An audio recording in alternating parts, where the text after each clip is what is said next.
অখিল গগৈৰ উদ্দেশ্য কি? বিজেপিক খেদিবলৈ ওলোৱা অখিলে বন্ধু কংগ্ৰেছক গালি পাৰিছে কিয়? অখিলৰ তৎপৰতাত ৰহস্যৰ গোন্ধ পাইছে কংগ্ৰেছে। অখিলৰ চাল চলন কথা বতৰাত সন্দেহ কংগ্ৰেছৰ।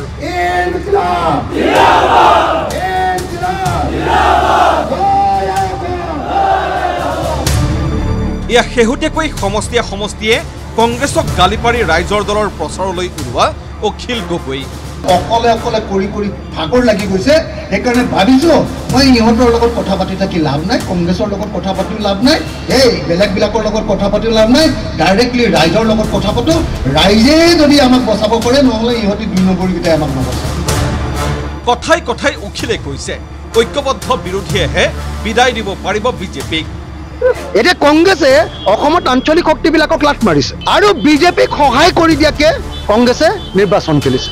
গতিকে কংগ্ৰেছে বিজেপিক সহায় কৰি দিয়াকে নিৰ্বাচন খেলাটো বন্ধ কৰিব লাগে। বিজেপিক বিদায় দিবলৈ ঐক্যবদ্ধ বিৰোধীৰ পোষকতা কৰা অখিলৰ আকৌ কংগ্ৰেছ আৰু কংগ্ৰেছী নেতাক কটু সমালোচনা। কংগ্ৰেছক সংখ্যালঘুৰ শত্ৰু আখ্যা দি সংখ্যালঘু বসতি প্ৰধান সমষ্টিত মাৰাথন প্ৰচাৰ চলাইছে অখিলে। অখিলৰ ৰাজনীতি, অখিলৰ কথাত কংগ্ৰেছৰ প্ৰশ্ন, উদ্দেশ্য কি অখিলৰ?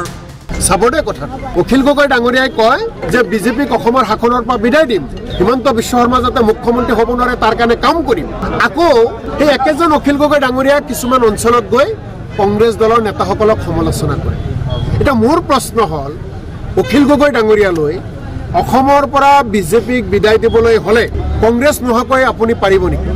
তেনে ক্ষেত্ৰত কংগ্ৰেছ দলক যদি দুৰ্বল কৰিব বিচাৰে, কংগ্ৰেছ দলক যদি সমালোচনা কৰিব বিচাৰে, তেনেহ'লে সেইজন ব্যক্তিৰ উদ্দেশ্য কি তাক লৈ আজিৰ তাৰিখত অসমৰ ৰাইজৰ মনত প্ৰশ্ন হৈছে। এপিচিচিৰ কাৰ্যকৰী সভাপতি জাকিৰ হুছেইন সিকদাৰে সুধিছে, অখিল গগৈয়ে সঁচাই বিজেপিক বাধা দিব খুজিছেনে?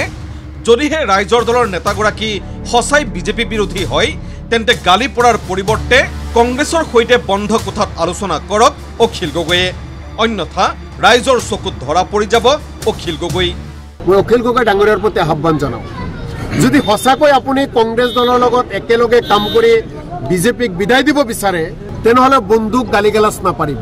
কাৰণ গালি গালাজ পাৰাজনৰ লগত কেতিয়াবা বন্ধু পাতিব পাৰি নেকি? গালি পাৰি বন্ধু পাতিব নোৱাৰি, গালি পাৰি কাৰোবাৰ লগত মিত্ৰতা কৰিব নোৱাৰি। সঁচাকৈ যদি আপুনি মনৰ পৰা বিজেপিক খেদিম বুলি ভাবে, কংগ্ৰেছ দলৰ লগত ৰুমৰ ভিতৰত বহি কথা পাতি সিদ্ধান্ত ল'ব লাগে। অসম কংগ্ৰেছে ৰাইজৰ দলৰ সভাপতিগৰাকীৰ শেহতীয়া কথা বতৰালৈ লক্ষ্য কৰি প্ৰকাশ কৰা সন্দেহৰ সময়তেই ছ'চিয়েল মিডিয়াত ভাইৰেল হৈ পৰিছে বৰাক উপত্যকা ভ্ৰমণৰ সময়ত অখিল গগৈৰ সমৰ্থকসকলে প্ৰস্তুত কৰা এটা বিশেষ দৃশ্যশ্ৰাব্য। ৰাইজৰ দলৰ সভাপতি অখিল ডাঙৰীয়াৰে দিনদুখীয়াৰ বন্ধু অখিল সকলোৱে কয় ৰে। অখিল গগৈক উচ্চ প্ৰশংসাৰে দৰিদ্ৰৰ নেতা আখ্যা গীতৰ মাধ্যমেৰে। আজিৰ দিনত অসমীয়া সকলোৱে কয় মহান নেতা অখিল বায়ৰ হ'ব এবাৰ জয়। Bureau' report ND24। মহান নেতা অখিল বায়ৰ হ'ব এবাৰ জয়।